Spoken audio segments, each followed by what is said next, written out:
got into the medical field, because I have all the admiration for people who go into the medical field, because I can't do it. Like, if there's blood, I'm just so out of there so fast. So tell me, what was the first thing that made you want to start that?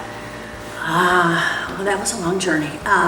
When I was 22, somebody told me that they thought I would make a good nurse. And at the time I thought, I don't think that I would make a good nurse, because I don't know if I would be able to handle people dying in front of me and those kind of things. And so I was in my quiet time, and I was reading in a little tiny book in the Old Testament, Habakkuk. It only has 3 chapters, and the very last verse says, "The Lord God is my strength, my personal bravery, my invincible army. He will make my feet as hinds feet. He'll make me walk, not stand still in terror, but walk and make progress on my high places of trouble, suffering, and responsibility." And I thought, I can't think of any other job that has more trouble, suffering, and responsibility than the healthcare field. So anyway, I didn't know how to get into nursing school, but I knew that you had to put in applications. So starting at age 22, I started putting in applications and got lots of denials. And then finally, someone told me, you have to get some prerequisites done. You live and learn, right? Yes. I mean, not very many people in my family had gone to college, and I was the only one that went into nursing, so didn't have anybody to help direct me. Mm-hmm. So anyway, I finally figured out I had to have some prerequisites. I applied over at OSU Tech, and they had a point system and an interview system, and they said, well, your grades aren't so good, and you haven't got very many of your prerequisites done. Why don't you take the chemistry course and an anatomy course and a physiology course, and if you do good in those, then we'll let you in the program. So I was working full-time, and so I could only take one class at a time. And so when you only take one class at a time, you can do pretty good. Yeah. You put all your energy, all your eggs in one basket. In that one basket. And so anyway, I took those courses. I did okay. And they also told me to go get a job at the hospital. And I thought, well, how am I going to get into a job at the hospital if I've been a key punch operator all this time? And so I went over to Deaconess and applied for a position. They said they had a night clerk's job available, but you had to be able to do key punch. I went, oh my gosh, I can do key punch, not a problem. That's perfect. But then they told me what the salary was, and it was half as much as what I was making at the time. But anyway, I thought, no, this is really what I want. So I took the job and loved it. And basically what that job was to make sure that everybody that we said was in a hospital bed was really in that hospital bed. And so if there was any admissions during the night, we would have to admit them and those kind of things. And so I thought that was pretty cool. But the person I was working with didn't like me. Oh my goodness. And so one of our jobs was to go up on all the floors, to double check that everybody that's in a bed is really in a bed. And she heard that the OB department needed a scrub tech. So she told the head person of the OB department that I would be a great scrub tech. Oh, so then, that's horrible. So anyway, when she came down and told me, I went, oh yeah, I'd gladly go do that. So I went up there and interviewed, and they said, well, we got to teach you how to be an aide first. So while I was going to OSU Tech, taking those courses, I was learning how to be an aide and taking care of people. And then it came time to apply to get back into school. And I decided I didn't want an associate degree, I wanted a real degree. So I ended up applying over at University of Arkansas for their BSN program. And I found out that program, you went, instead of going for 4 years, you went for 5, and you came out a nurse practitioner. So I was excited. I thought this was way before nurse practitioner was a big deal. So anyway, I went over to the University of Arkansas, worked really hard getting all my prerequisites done, and then I applied again to the nursing program. And the University of Arkansas only had 35 slots, and there were 25 people in my class, and 24 of them had been accepted, and I was the only one that wasn't. I thought, what in the world is going on? So during spring break, I had applied at Vanderbilt and at the University of Arkansas. And so I went to Vanderbilt first, and they said, well, you don't have, I had a combined anatomy and physiology class, and they wanted you to have separate ones. So they said, you have to wait a year. And I went, no. Technicalities are the worst. I know. So then I went from Nashville to Memphis to see some friends, and they said, oh, this is a wonderful metroplex of medicine and stuff, and they've got everything. So I checked with the University of Tennessee, and the same thing was true with them. I didn't have I had the combined class, not the separate class, so I'd have to wait a year. Then I went over to Memphis State, and they said, well, you have to already be a nurse for us to put you in our program. And I went, if I was already a nurse, why would I want to be in your program? Exactly. That doesn't make any sense to me. And so then my friend said, well, we've got these hospital programs. Why don't you check one of those out? And I went, you have got to be kidding. I'm working on getting a nurse practitioner thing, and you want me to talk to this 3-year hospital program? I don't want to do that. So anyway, she talked me into going in and talking to them, and they said, well, you have to be single. You have to be a woman. You have to be single. You have to live in the dorm. And so they had all of these long lists of have tos, and I went, oh gosh, this is stupid. But I took their application and went on down to Little Rock. And so I checked with Little Rock, and they said, well, there's one piece of paper that you did not turn in. If you will turn in that piece of paper, you will be accepted. Oh, wow. I went, oh, okay. And I said, and let's talk a little bit about finances on how can I pay for this education. And she said, well, it costs $5,000 a semester. You'll be here for 6 semesters, which means that $30,000 at the time. And I went, well, how about work study? No, we don't allow our students to work. I said, how about a scholarship? Nope, we don't have any scholarships.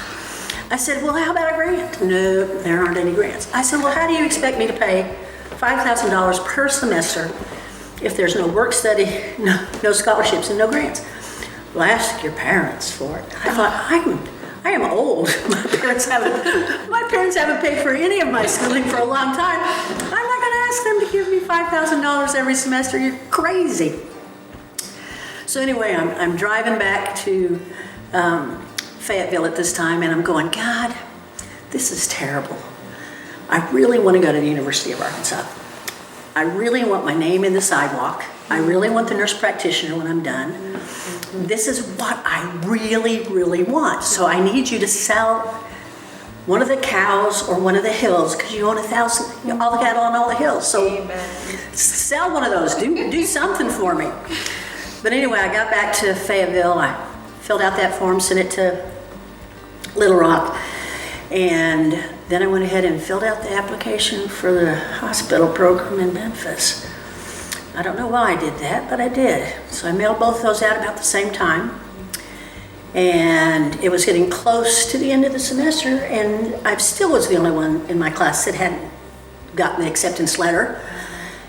And I was really sweating it out. So I finally said, okay, God, whoever accepts me first, that's where I'll go. And Memphis beat Little Rock out by a week. Oh my goodness. Oh my goodness. Yeah. So to Memphis you went. So to Memphis I went. So instead of having an associate degree or a BSN, I ended up with a diploma. And I thought, oh, great. Most of the students that were coming into the program were 18, and I was like 28. And several of the people would say, oh, are you one of the instructors? I went, no. Oh. I'm not one of the instructors. I'm here to learn just like you. Just like you. So anyway, I went, and the interesting thing is, that program cost $3,000 instead of $30,000. They paid for everything. They paid for all of our books, all of our uniforms. Wow. They paid for, our room and board. And if we would work for the hospital for 2 years, we would never have to pay them back. Wow. But if we didn't, then it was going to cost us $3,000 at 3% interest. And so I ended up not working at Memphis and coming back to Oklahoma City.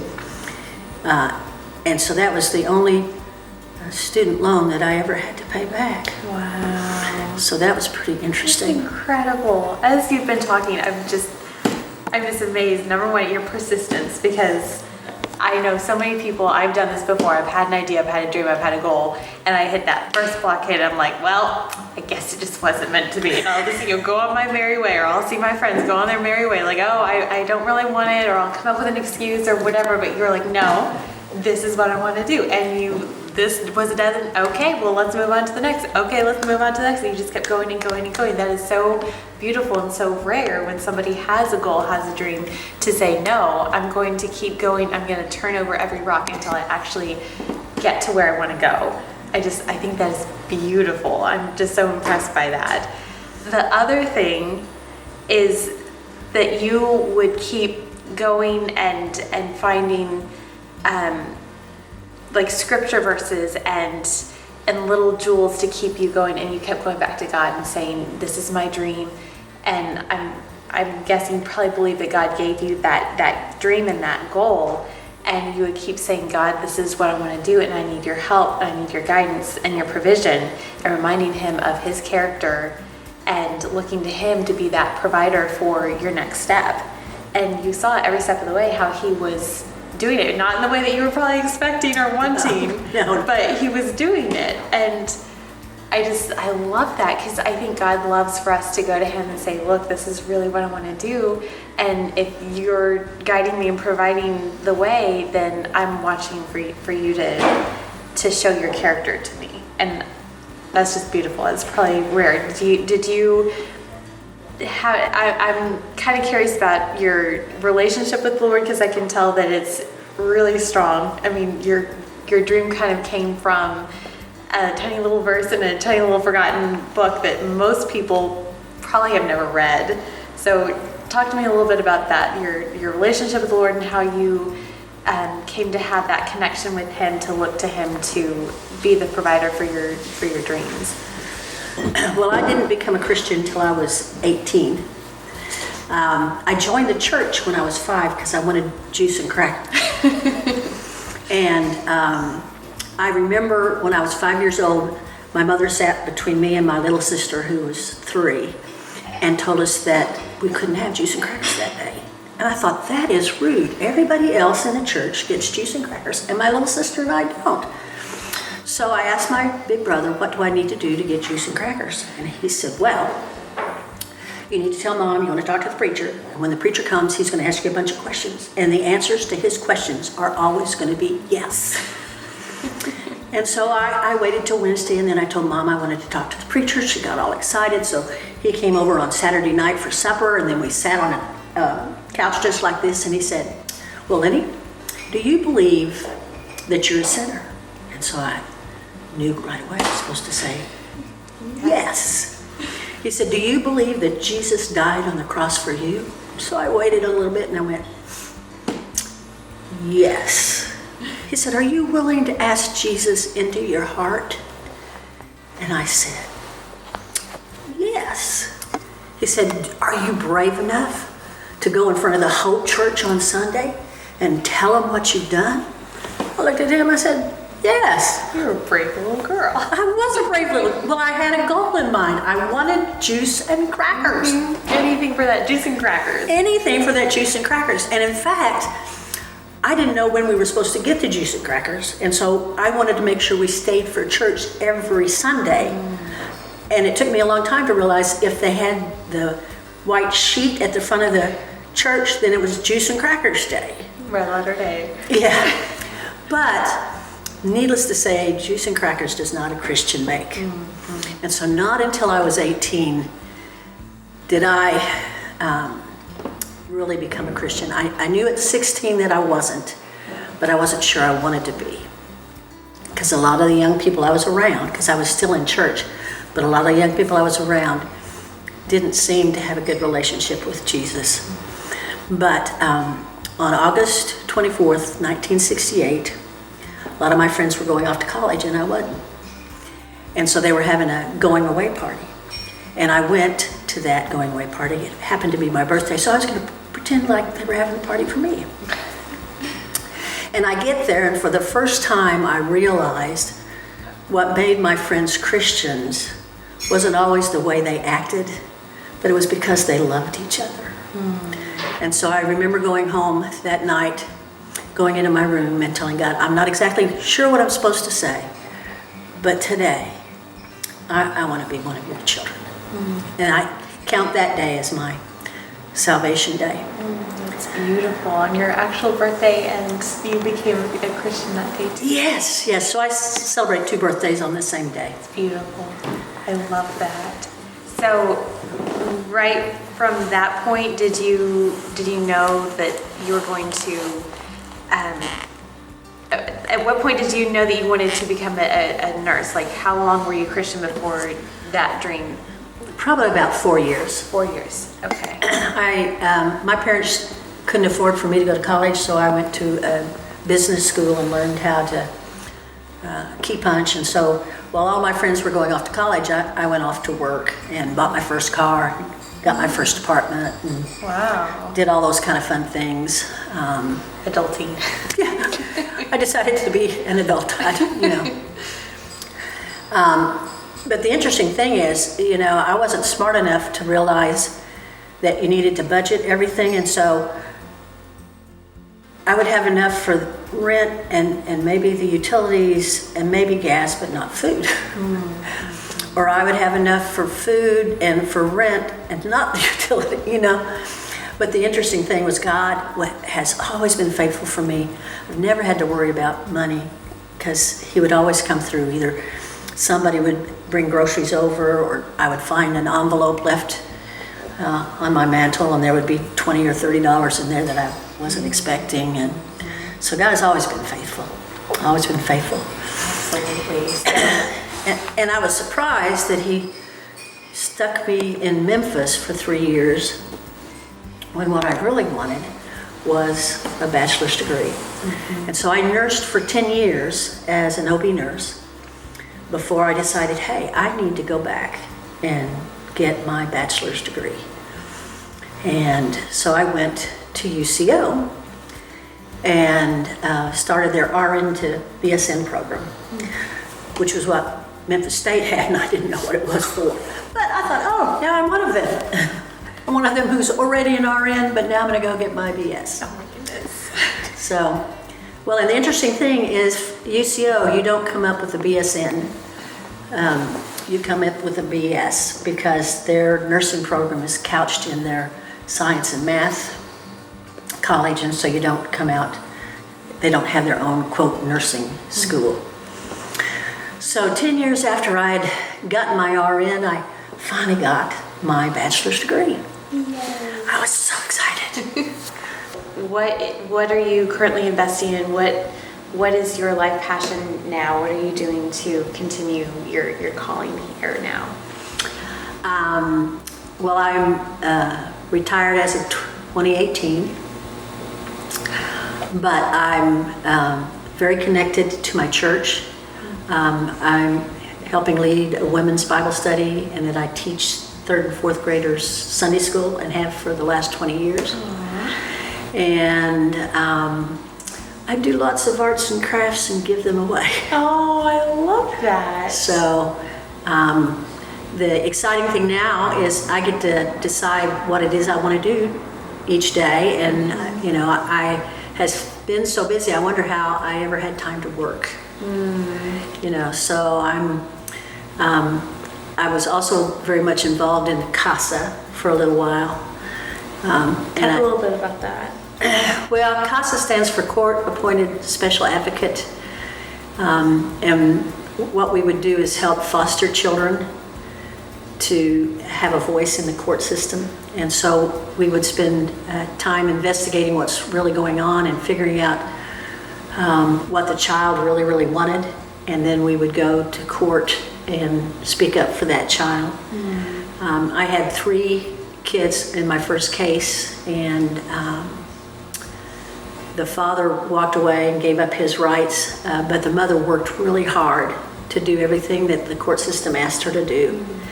And so I was able to go into the court system because the kids wanted to go back to mom really, really bad. and she did everything that the court had asked her to do. And so the DHS wanted to terminate her rights, and I said, you can't do that. She's done everything you've asked. And unless you give her a trial at being able to be a mother again, then she could go to court and you will lose, because she's done everything you've asked her to do and more. And so the kids have been back with her since before Thanksgiving, and they're doing very well. So that was amazing. It doesn't always end up that way. Sometimes the kids have to be adopted by foster parents or other folks.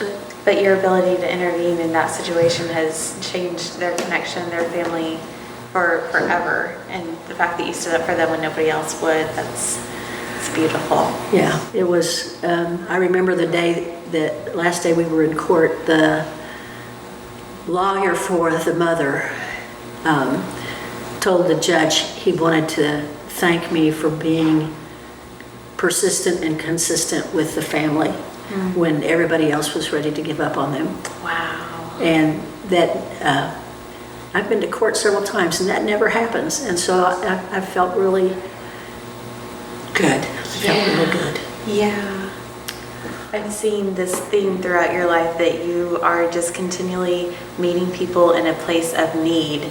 They need to learn something, they need medical help, they need legal help, whatever it is, and you are just coming alongside them, and the Lord is using you to help them and to take them out of that moment of need and stress and pain and help them continue on their journey. And you've done that thousands and thousands of times, and I cannot wait to see what the Lord has next for you. Now What's you next? Retired. Yes, now that I'm retired, I can do whatever I want. And you have all these new adventures that the Lord is going to show you step by step. I can't wait to see what those are. I can't wait either.